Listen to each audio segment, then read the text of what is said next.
আসসালামু আলাইকুম। প্রচণ্ড শীতে বাচ্চা কীভাবে ব্রুডিং করবেন সেই ব্যাপারে বিস্তারিত আলোচনা করব এবং সুস্থ সবল থাকবে দুইটা মেডিসিনের কথা বলবো ইনশাআল্লাহ। তো আমার চ্যানেলে যারা নতুন অবশ্যই চ্যানেলটাকে সাবস্ক্রাইব করে দেবেন, আর যারা অলরেডি সাবস্ক্রাইব করে দিয়েছেন তাদেরকে জানাচ্ছি থ্যাংক ইউ সো মাচ। বিশেষ করে শীতের সময় দেখেন এই যে একটা লাইট আমার বেশি দিতে হবে। এখন বাচ্চাগুলা আমি বুঝতেছি যে দেখেন যেভাবে শীতের কারণে এক জায়গায় দলা মোচড়া হয়ে পড়তেছে, এখানে কিন্তু খাবার খাইতেছে। আমি একটা বস্তা বিছায় খাবার দিচ্ছি, এখানে খাইতেছে। তো খাবার খাওয়ার পরে কিন্তু শীতে একদম মানে মানুষ শীতকালে একটা মানুষ খাইলে যেমন বেশি শীত করে, তোরাও যখন খাবে, খাওয়ার পরে পানি খাবেন, তখন কিন্তু অনেক শীত লাগবে গায়ে। তখন কি করবে, একটা আর একটার উপরে উঠবে, এক জায়গায় যে কুচিমুচি হয়ে দলা মোচড়া হয়ে একবারে তলে যেগুলো চাপা পড়বে এগুলো মারা যাবে।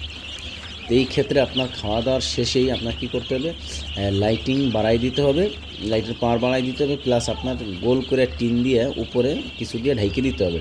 তাহলে পরিপূর্ণ হিট হবে, তখন আর একটার উপরে যাওয়ার কোনো প্রয়োজন মনে করবে না, ওর যেখানেই থাকবে পরিপূর্ণ হিটটা পাবে।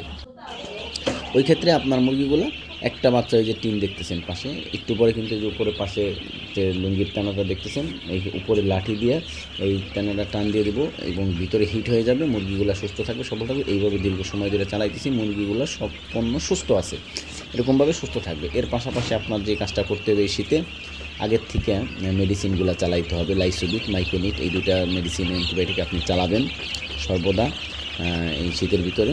আর এইটা যদি মেনটেন করেন, লাইট মেনটেন করে রাখতে পারেন, তাহলে কিন্তু মুরগির বাচ্চা সুস্থ থাকবে, সফল থাকবে, কোনো শীতেও কোনো সমস্যা হবে না। গরমকালে সমস্যা হলো, শীতকালে সমস্যা হবে না।